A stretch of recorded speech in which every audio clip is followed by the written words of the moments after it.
Chapter 4, Tactical Dispositions. Sun Tzu's The Art of War, also translated as the disposition of military strength or strategic positions.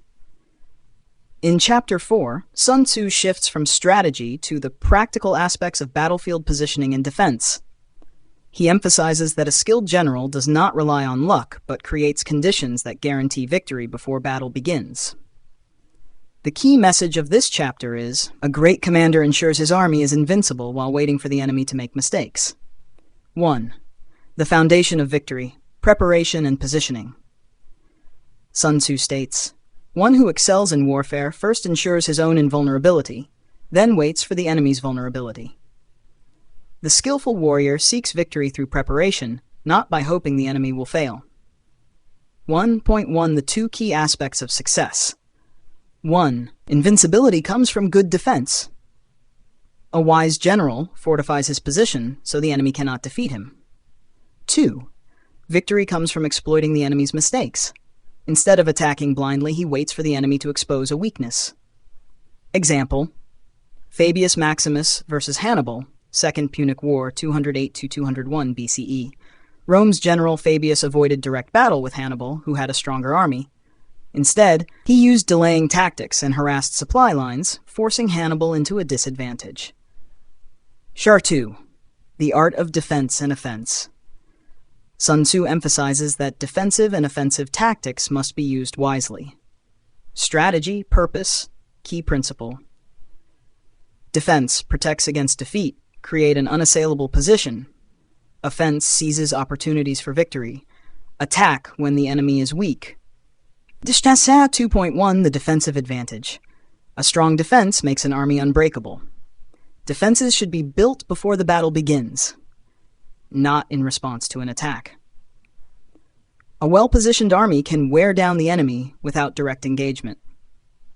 Example: the Great Wall of China was built to provide permanent strategic defense against invaders, preventing battles before they could start.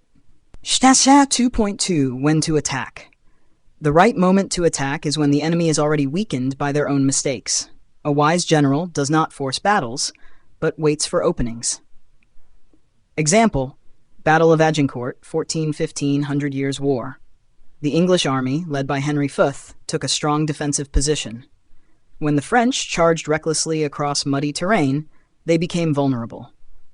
The English used their longbows to annihilate the enemy. 3. The general's role. Predicting victory. Sun Tzu asserts that victory is determined before the battle begins.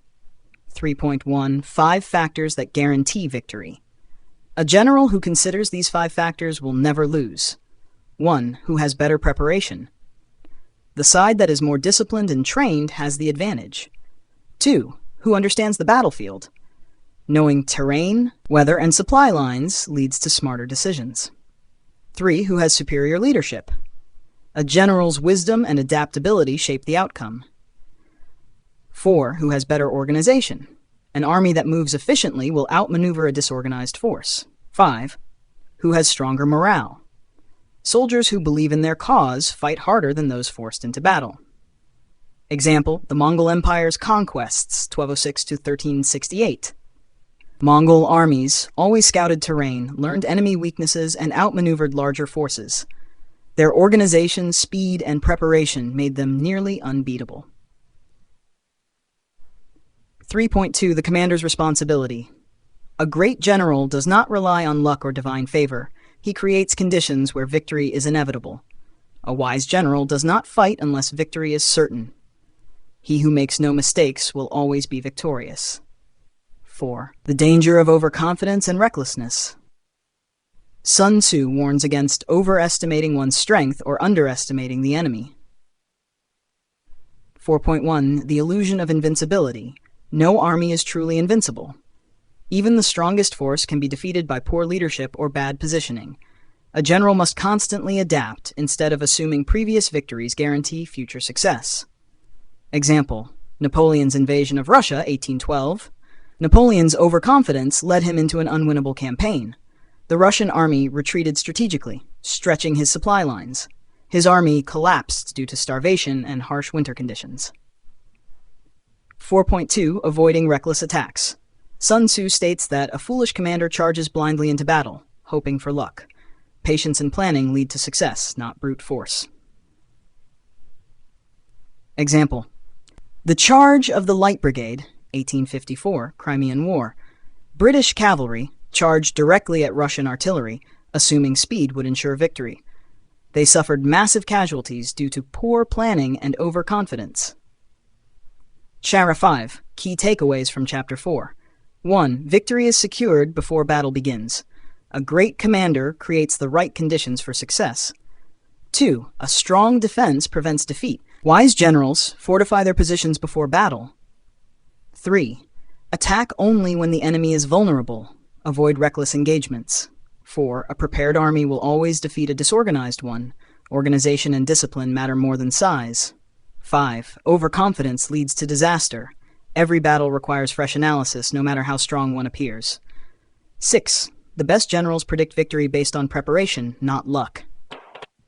Conclusion. Chapter 4. Tactical Dispositions is a guide to positioning, preparation, and patience in warfare. Sun Tzu teaches that true victory comes not from fighting harder, but from fighting smarter, ensuring success through strategy, not chance.